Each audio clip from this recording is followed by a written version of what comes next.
सारा दिन हो गया, शिकार में सिर्फ एक चिड़िया ही मिली है और वो भी मर चुकी है। इसे तो कोई खरीदेगा भी नहीं। वैसे भी कुछ ही देर में शाम होने वाली है। अब मुझे घर लौट जाना चाहिए।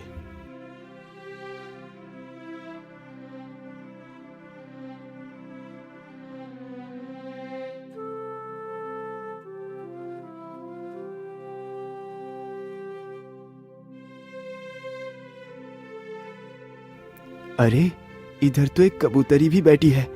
क्यों ना मैं इसे भी पकड़ लूं? ये सारी बातें सोचकर शिकारी अपना धनुष बाण उस चिड़िया के ऊपर तान देता है।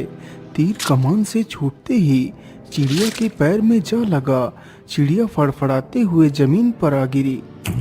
वाह वाह, एक शिकार और मिल गया।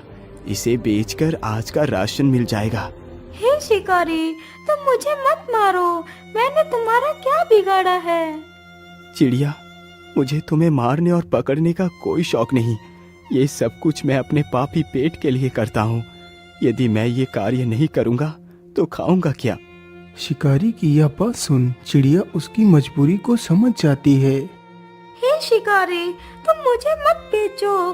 तुम मेरा इलाज कर अपने साथ रखो। मैं तुम्हारी किस्मत को बदल दूंगी। ठीक है चिड़िया, मैं तुम्हें नहीं बेचूंगा। लेकिन क्या सच में तुम मेरी किस्मत को बदल सकती हो? हाँ हाँ शिकारी, मैं एकदम उचित कह रही हूँ। मेरी बात का विश्वास करो। ठीक है चिड़िया, तो फिर चलो मेरे साथ मेरे घर। फिर शिकारी उस चिड़िया को भी अपने साथ लेकर चला जाता है।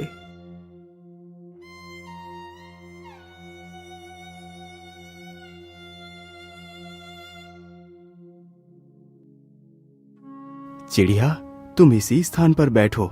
मैं तुम्हारे घाव पर दवाई लगा देता हूँ। इतना बोलकर शिकारी चिड़िया को वहीं पर बैठाकर दवाई लेने जाता है। वह जल्दी ही एक कटोरी में दवाई ले आता है और उस चिड़िया के घाव पर लगाता है। चिड़िया, अब तुम यहीं पर बैठकर आराम करो। कल तक तुम बिल्कुल ठीक हो जाओगी।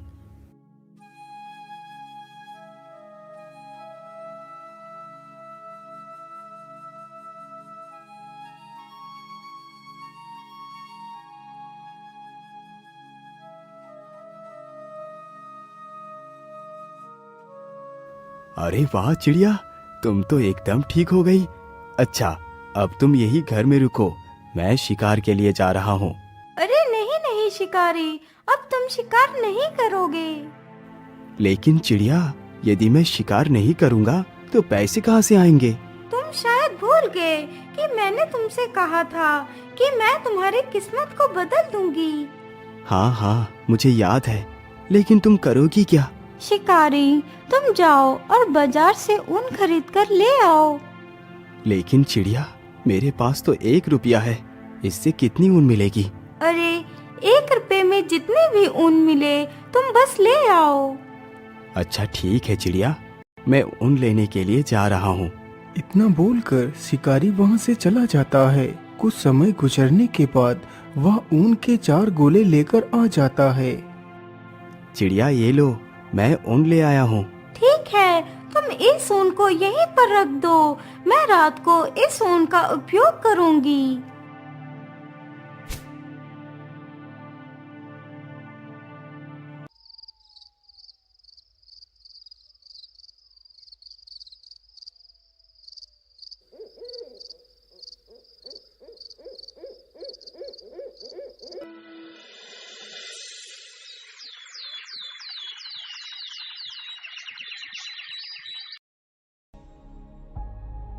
अगले ही दिन शिकारी जैसे ही सोकर उठता है तो वह देखता है कि सामने टेबल पर एक बहुत ही सुंदर शाही सूट रखा हुआ है। अरे, ये इतना सुंदर शाही सूट किसका हो सकता है, जबकि यहाँ तो कोई नहीं। अरे चिड़िया, ये शाही सूट कौन लेकर आया? अरे शिकारी, तुम ज्यादा अचंभित मत हो। ये सूट मैंने ही बनाया है। क्या ये सूट तुमने बनाया है? मुझे तुम्हारी बातों पर विश्वास नहीं हो रहा। तुम मेरी बात का विश्वास करो, ये मैंने ही बनाया है। अब तुम इस सूट को लेकर बाजार में बेच आओ। इतना सुनकर शिकारी उस शाही सूट को लेकर बाजार की ओर चल देता है, लेकिन उसके मन में काफी सारे सवाल चल रहे थे। आखिर ऐसा कैसे हो सकता है? भला एक चिड़िया इतना सुंदर सूट कैसे बना सकती है? मुझे तो लगता है ये कोई साधारण चिड़िया नहीं हो सकती। इसका पता तो मुझे लगाना ही होगा।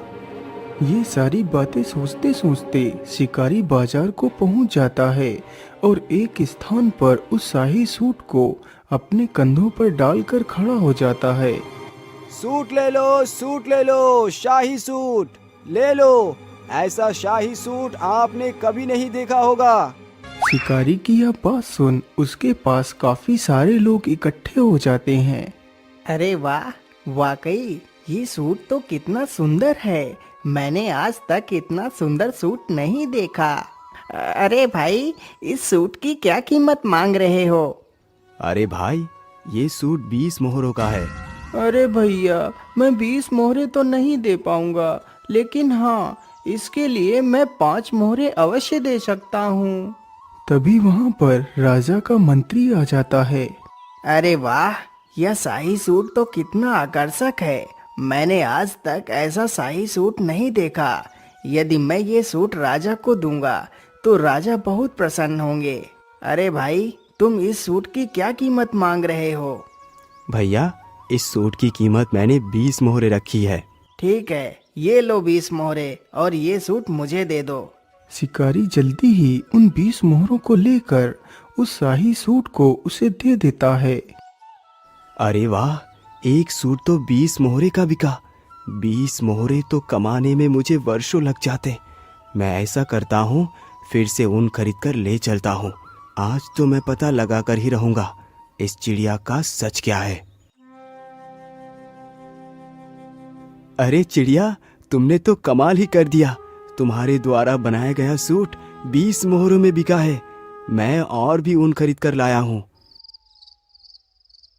जैसे ही आधी रात गुजरती है तो वह शिकारी झूठ मूठ सोने का नाटक करता है।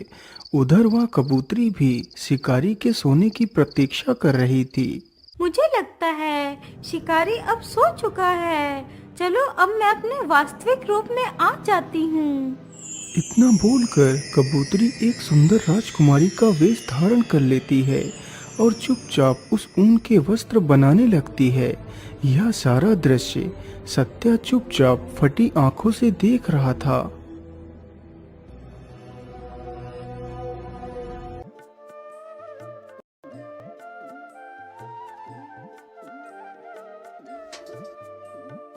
अगली सुबह राजकुमारी वापस से अपने उसी कबूतरी वेश में आ गई थी। अरे वाह कबूतरी, आज तो तुमने और भी ज्यादा सुंदर वस्त्र बनाए हैं। लेकिन इतनी सुंदर वस्त्र बनाना किसी आम पक्षी के बस की बात नहीं। आखिर कौन हो तुम जो इस कबूतरी के वेश में रह रही हो? मैं तुम्हारी वास्तविकता को जान गया हूँ। बताओ, तुम कौन हो? सत्या, मैं कोई कबूतरी नहीं हूँ। मैं कल्पराज की राजकुमारी कल्पना हूँ। यह बात कई वर्ष पहले की है। मेरे पिता राजा वीर प्रताप को कोई भी संतान नहीं थी। लेकिन महारानी जी, मैं ऐसा नहीं कर सकता। चाहे मेरी कोई संतान हो या ना हो, यदि ईश्वर मुझे निस्संतान ही रखना चाहते हैं तो यही सही। लेकिन मैं दूसरा विवाह नहीं करूंगा। लेकिन महाराज, क्या आप अपने वंश को अपने तक ही सीमित रखना चाहते हैं? क्या आप नहीं चाहते कि आपका वंश आगे बढ़े? आखिर आपके बाद आपके राज्य को कौन संभालेगा? लेकिन महारानी जी, इसके लिए हम कोई ना कोई उपाय अवश्य निकालेंगे। लेकिन मैं दूसरा विवाह नहीं करूंगा। हम आज ही उन पहाड़ी वाले बाबा के पास जाएंगे। मुझे पूर्ण विश्वास है कि वो हमारी मदद अवश्य करेंगे। इतना बोलकर राजा अपनी पत्नी के साथ रथ पर सवार होकर निकल पड़ता है।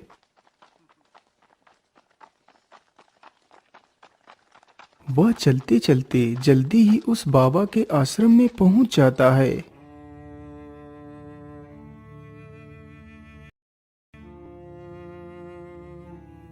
बाबा, मैं बड़े ही विचित्र संकट में आकर फंस गया हूँ।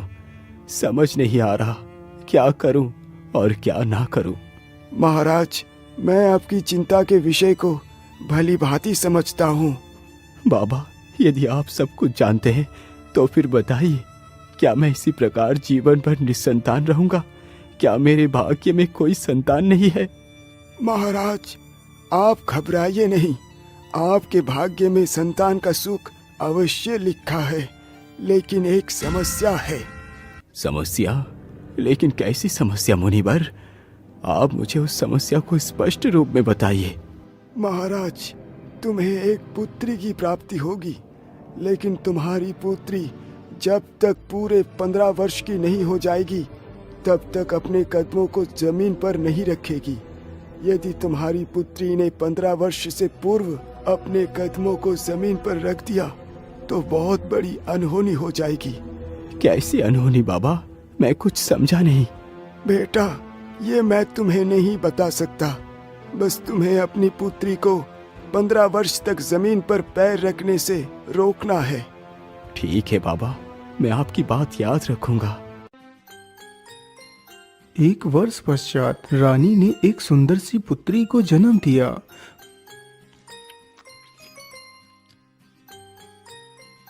मंत्री जी, जाओ और पूरे राज्य में धन दौलत बांटो। आज मेरे लिए सबसे बड़ा खुशी का दिन है। धीरे धीरे काफी वर्ष गुजर गए।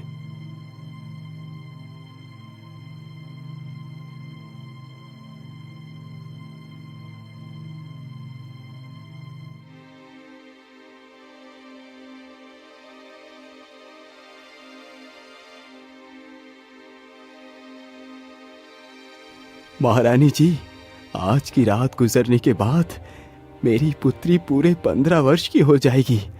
आज की रात जरा ध्यान से बिताना महारानी। हाँ महाराज, आज का ही दिन हमारे लिए शेष बचा है। इसके बाद हमारी पुत्री जमीन पर उतर पाएगी।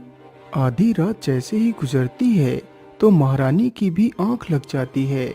तभी राजकुमारी को कुछ बुरे बुरे सपने दिखाई देते हैं। वह बिस्तर पर पड़े पड़े भयभीत हो जाती है और पलंग से नीचे गिर पड़ती है। हे भगवान, ये क्या हो गया? मैं जमीन पर कैसे गिर पड़ी? माँ, जल्दी उठो, देखो मैं पता नहीं कैसे जमीन पर गिर पड़ी। इतना सुनते ही महारानी की आंखें खुल जाती हैं। अरे अरे अरे पुत्री, ये तुमने क्या कर दिया? तुम बिस्तर से क्यों नीचे उतर गई? महारानी इतना कह ही रही थी कि तभी कमरे में कुछ प्रकाश जैसा प्रकट हुआ।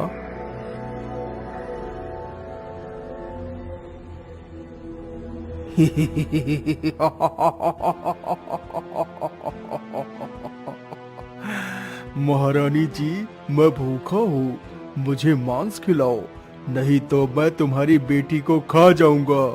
नहीं राक्षस, तुम ऐसा नहीं कर सकते। इतना कहते ही महारानी जमीन पर गिर पड़ती है और बेहोश हो जाती है। राक्षस, आप मुझे मत मारो, मुझ पर दया करो। अरे वाह, राजकुमारी तो कितनी सुंदर है। काश कि यह राजकुमारी मेरी पत्नी बनती तो कितना अच्छा होता। ठीक है, मैं तुम्हें नहीं मारूंगा, लेकिन तुम्हें मेरे साथ विवाह करना होगा। चलो मेरे साथ। इतना बोलकर राक्षस राजकुमारी का हाथ पकड़कर वहां से गायब हो जाता है और उसे अपनी गुफा में ले जाता है। राजकुमारी, यही मेरा घर है। आज से तुम यहाँ की मालकिन बनोगी। मैं तुम्हारे साथ विवाह करूँगा। नहीं राक्षस, मैं एक इंसान हूँ और तुम तो एक दैत्य हो।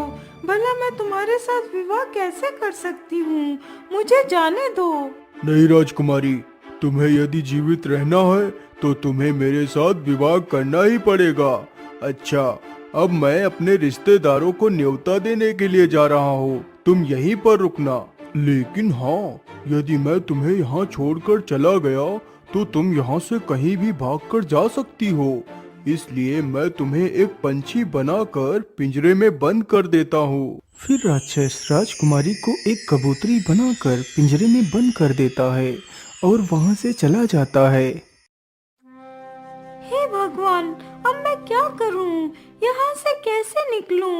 मैं इस पिंजरे को खोलने की कोशिश करती करती हूँ, हो सकता है पिंजरा खुल जाए।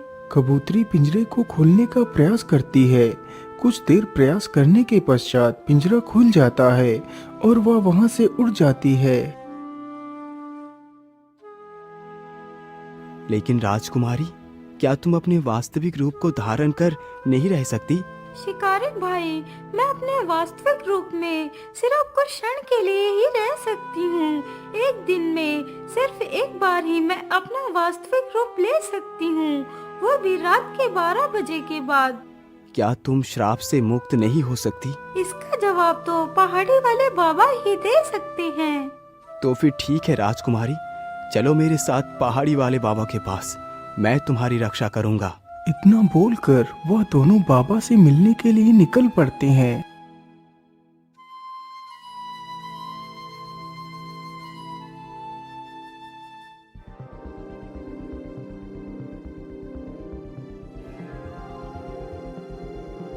बाबा, हमारी सहायता कीजिए, हम बहुत ही दुविधा में पड़ गए हैं। बोलो बेटा, क्या बात है? तुम इतना परेशानी में क्यों दिखाई पड़ रहे हो? कबूतरी सारी कहानी बाबा को सुनाती है। पुत्री, तुम घबराओ मत, सब कुछ ठीक हो जाएगा। जो मैं कहता हूँ उसे ध्यान से सुनो। हाँ हाँ बोलिए बाबा, आप क्या कहना चाहते हैं? मैं राजकुमारी की सहायता करूंगा।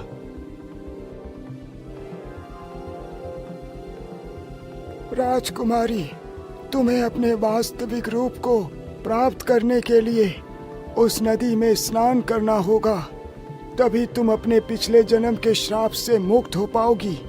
आज अमावस्या है, तुम्हें उस नदी में रात 12 बजे स्नान करना है। सत्या, तुम भी राजकुमारी के रक्षण के लिए साथ ही जाओगे। राजकुमारी, अब वो समय आ चुका है। सत्य, तुम जल्दी से राजकुमारी को नदी पर लेकर जाओ। बाबा की यह बात सुनकर शिकारी राजकुमारी के साथ नदी के लिए निकल पड़ता है। वह दोनों जल्दी ही नदी पर पहुंच जाते हैं। सत्या, तुम यहीं पर रुको, मैं अभी नदी से स्नान करके आती हूँ। ठीक है राजकुमारी, तुम जाओ, मैं यहीं पर तुम्हारी प्रतीक्षा करता हूँ। इतना सुनकर कबूतरी जैसे ही नदी में स्नान करने के लिए आगे बढ़ती है।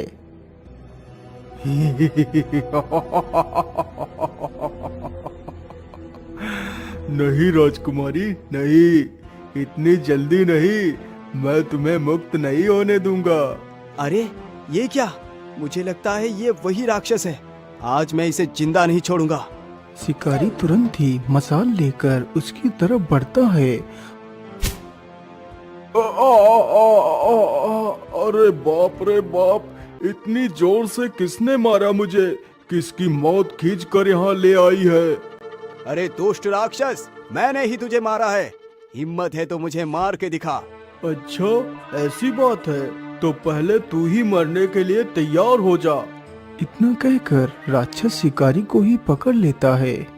छोड़ दुष्ट राक्षस, आज मैं तुझे जिंदा नहीं छोड़ूंगा। तभी कबूतरी चुपके से नदी में डुबकी लगा जाती है।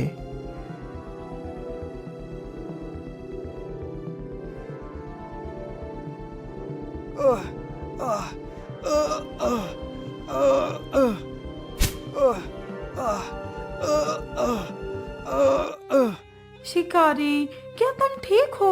तुम्हें कुछ हुआ तो नहीं? नहीं नहीं राजकुमारी, मैं बिल्कुल ठीक हूँ। शिकारी भैया, आखिर तुमने ऐसा क्यों किया? तुमने मेरे लिए अपनी जान को खतरे में क्यों डाल दिया?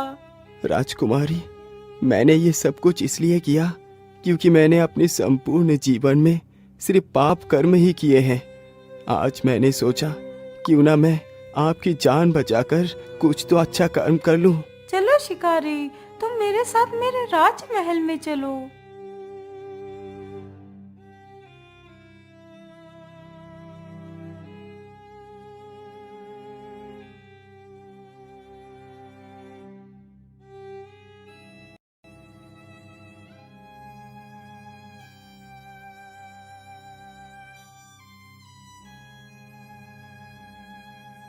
सत्या, आज तुमने मेरी पुत्री की जान बचाकर मुझ पर बहुत बड़ा उपकार किया है। मैं तुम्हारा ये उपकार कभी नहीं चुका पाऊंगा। मंत्री जी, सत्या को एक बैलगाड़ी भरकर सोना, चांदी, हीरे, जवाहरात दे दी जाए। राजा के इस आदेश पर शिकारी को एक बैलगाड़ी भरकर सोना, चांदी, हीरे, जवाहरात देकर सम्मान पूर्वक विदा कर दिया जाता है।